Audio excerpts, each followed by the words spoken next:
এত সুন্দর সুন্দর পোশাক পরিধান করে আসছে, সুন্দর সুন্দর অলংকার পরিধান করে আসছে। কেন? ইউসুফ যাতে করে আমার প্রেমে পড়ে যায়, ইউসুফ যেন আমাকে দেখে পাগল হয়ে যায়। সমস্ত নারীদেরকে একসাথে বসে দস্তরখান বিছাইছে, এটার ভিতরে হার রকমের ফল ফলাদি রেখা ইউসুফকে কমিউনিটি সেন্টার ভিতরে একটা রুমের ভিতরে রেখা বলে, ইউসুফ যখন তোমাকে বের হতে বলবো তখন তুমি বের হয়েবা, এর আগে বের হয়েবা না। এবার যখন সব মহিলারা হাতে ফল নিয়ে যখন সবার হাতে একটা একটা ছুড়ে দিয়েছে, সবার হাতে একটা একটা ছুড়ে দেওয়ার পর এবার যখন সবাই ফল কাটবে, ছুরি দিয়ে ফল কাটবে, এমন সময় ইউসুফকে বলা হয়, ইউসুফ তুমি বের হও।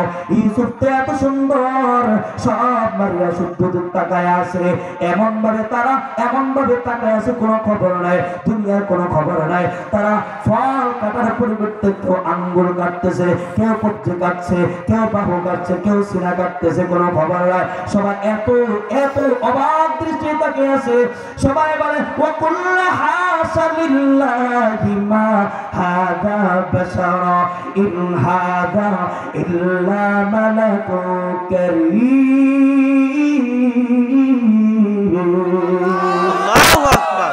সবাই একবার কি বলে, এটাও কিন্তু মানুষ না, মানুষ এত সুন্দর হতে পারে না, এটা মনে হয় আল্লাহর পক্ষ থেকে ফেরেশতা। আল্লাহু আকবার। এটা আল্লাহর পক্ষ থেকে ফেরেশতা। সবাই হাত কেটে ফেলছে, কোনো খবর নাই, সবাই রক্তাক্ত। এইদিকে জুলাইকা শুধু মিটি মিটি হাসে।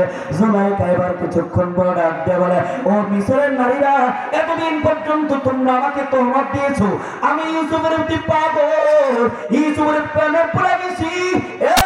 মিসরের নারীরা, এখন তোমরা বলো, আজকে তোমাদের এমন কি হলো? আজকে এক নজরে দেখা কেউ আঙ্গুল কেটে ফেলছো, কেউ হাত কেটে ফেলছো, কিন্তু আমি জুলাইকা তো কখনো কাটি নাই, হাত কাটি নাই।